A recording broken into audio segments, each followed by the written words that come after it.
Hello guys मैं नंदिनी मोर channel Nandini blogs आपलोक स्वागत जनाइছো আজি লৈছো এটা চিকেনৰ ৰেচিপি বলকচোন যাও কেনেকৈ বনাও চাও এফালে মই লৈছো চিকেন এফালে নহৰু আদাৰ পেষ্ট বিলাহী জলকীয়া আৰু স্প্ৰিং অনিয়ন পিয়াজ লৈছো এয়া কেটামান হৰকে লৈছো আৰু আলু কাটি লৈছো চিকেনখিনি এতিয়া মই অকন মেৰিনেট কৰিবৰ কাৰণে এটা ধনিয়া পাউডাৰ আৰু ইয়াৰ ৰেড চিলি পাউডাৰ অকনমান মিট মছলা অকনমান গৰম মছলা দি এখিনি মেৰিনেট কৰি লম এতিয়া 15 মিনিট মান মেৰিনেট কৰি কেনে থৈ লম ইয়াত এতিয়া মই অকনমান নিমখ এড কৰি দিছো অকনমান হালধি গুৰি এতিয়া ধুনীয়াকৈ মিক্স কৰি লম এনেকৈ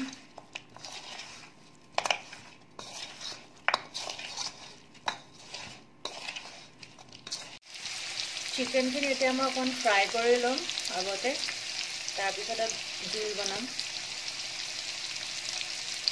দেখিছে ধুনীয়াকৈ ফ্ৰাই হৈ আছে ইয়া দেখিলে চিকেন খিনি ফ্ৰাই কৰা হৈ গৈছে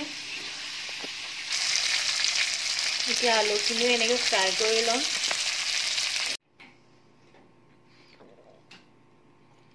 এফালে মই আলু খিনি ফ্ৰাই হৈ গল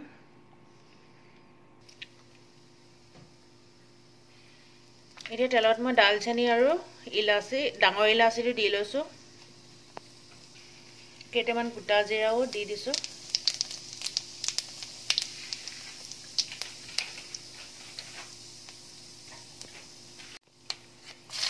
এতিয়া কেঁচা জলকীয়া দি দিম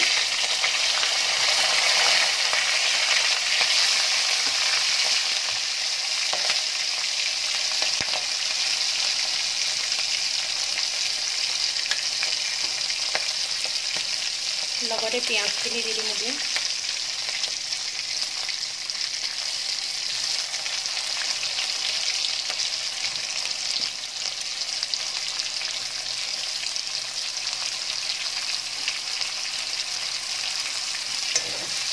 পিয়াজখিনি মই ৰঙা হোৱালৈকে ভাজিব লাগিব এতিয়া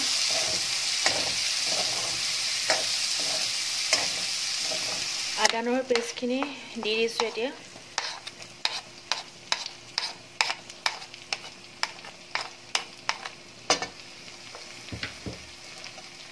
দি অলপমান ভাজিব লাগিব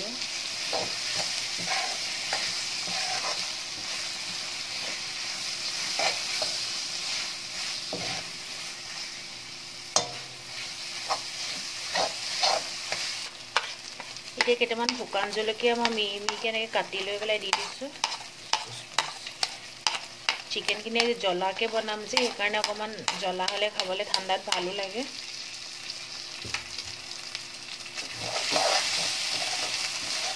মিক্স কৰি ধুনীয়াকৈ ভাজি লম অলপ সময় বিলাহীখিনিও কাটি লোৱা বিলাহীখিনি দি দিছো এতিয়া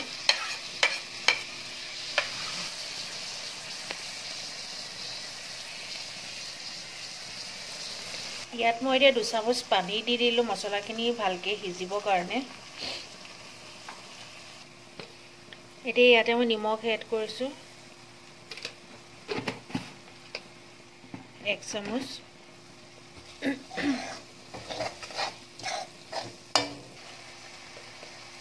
এতিয়া হালধি 1 চামুচ দি দিছো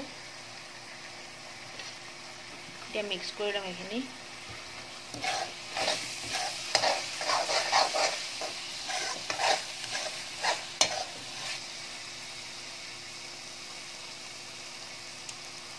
এতিয়া 1 চামুচ ধনিয়া পাউডাৰ মিক্স কৰি দিছো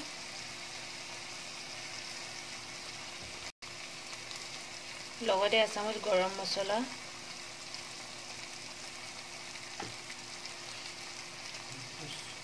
1 চামুচ মিট মছলা আৰু 1 চামুচ কাশ্মীৰী মিৰ্চ দি দিছো এতিয়া মিক্স কৰি লম ধুনীয়াকৈ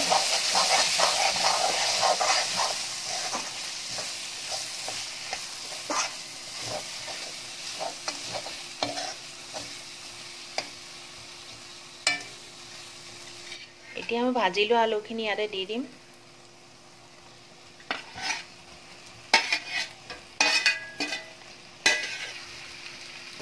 কৰি ল'ম এতিয়া ধুনীয়াকৈ মছলাখিনিৰ লগত।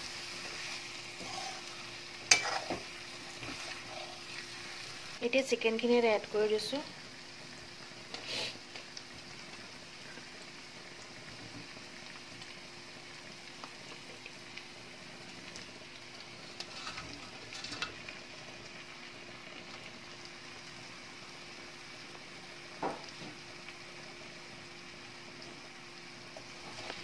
এতিয়া ধুনীয়াকৈ মিক্স কৰি ল'ম চিকেনখিনি আলুখিনি।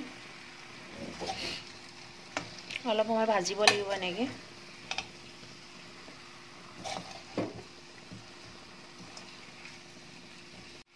এতিয়া মই পানী এড কৰিছোঁ। 1 কাপ মানে হ'ব আৰু পানী।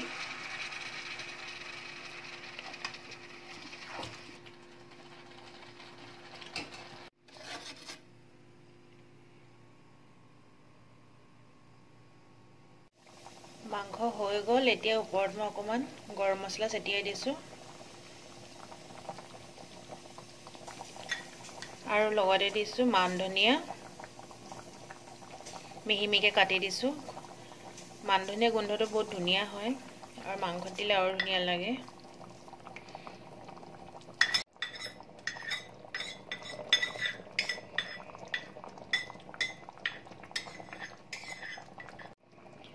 মাংস হৈ গ'ল। এতিয়া গেছ অফ কৰি দিলোঁ। আজি ৰেচিপিটো চাই কেনেকুৱা পালে মোক কমেণ্টত জনাব আৰু আপোনালোকেও বনাই পেলাই খাই চাব। ভাল লাগিলে লাইক কৰিব, শ্বেয়াৰ কৰিব আৰু বেল আইকনটো টিপি দিব।